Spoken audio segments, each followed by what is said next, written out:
Hi and welcome back. This is another update on the China-US trade war, because something very interesting has just happened. Now, on Friday, shortly before China announced their reciprocal 125% tariffs on US goods, the US administration, in backroom talks with Chinese authorities, requested that Xi Jinping call President Trump to sort out, talk about making a deal on these tariffs. Well, if the American administration understood China just the slightest bit, they would know that the Chinese are not going to capitulate to the US. The Chinese people are very proud people, and they went through the century of humiliation during the Opium War time, and they will never ever let that happen again, and good for them that they shouldn't. America have to understand they can't go around the world bullying other people. They've done this in the past, but they finally come up against China, who have got into a position that they can't be bullied.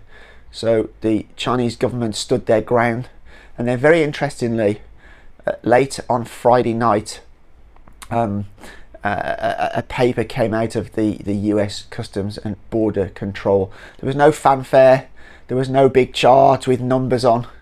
It was just very quietly released.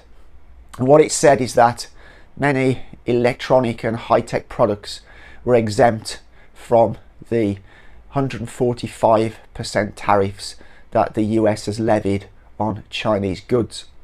It covered smartphones, it covered computers, it covered many electronic items, as well as electronic components like passive components, opto components, semiconductor components. Now, what you have to realize is a lot of the semiconductors, although the headline in the news is that all the latest semiconductors are American, China accounts for a large part of the world manufacture of what are called legacy semiconductors. These are slightly older, maybe 4 or 5 years old. But what you need to understand is those semiconductors that China manufactures, no, they're not the latest technology. However, they're the semiconductors that are probably used in 90% of electronic goods worldwide. Your microwaves, your toasters, your cars, your televisions, things that you use in everyday life, refrigerators, washing machines. So these chips are what China manufactures. So Trump knew that without this supply chain from China, that there's very few alternatives that you can get those from in a short amount of time.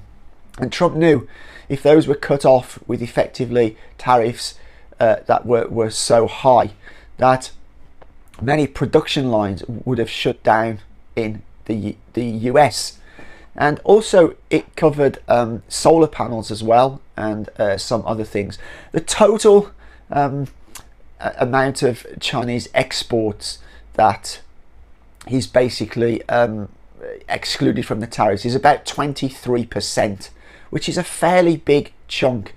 But there's also another angle to this, and I've seen a number of commentators already talk about this, that Trump has done this to help his rich friends. So if you look at all the companies that this will benefit, it will generally be larger companies like Apple, like the big computer brands, maybe Tesla, and military industrial companies who make a lot of the weapons that those semiconductors go into.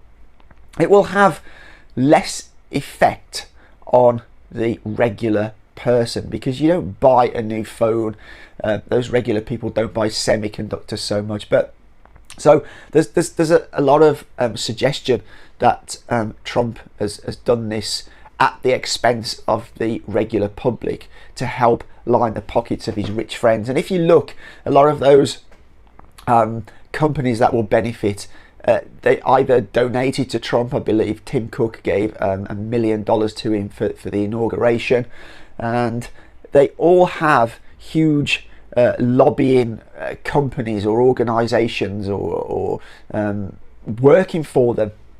So this is really a thing, you know, these high-tech products. But then you look at things like textiles and everyday goods, you know, just kitchen storage items, all these small things that the average American buys are still, you know, under the 145% tariffs.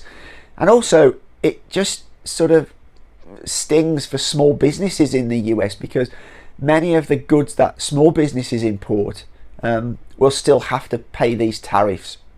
Anyway, I just wanted to update you on that. It will be very interesting to see if China responds and what their response will be. I mean, I'm very much hoping that you know, these two can come to the table and negotiate a deal. Yes, there should be some tariffs on some things, because, you know, each has to protect their sort of you know, strategic industries, which is very, very important for any country. Actually, you just see this with what's happening to the steel industry now in the UK, because it can't make money. It's actually owned currently by a Chinese company who want to offload it because it's just making huge amounts of losses.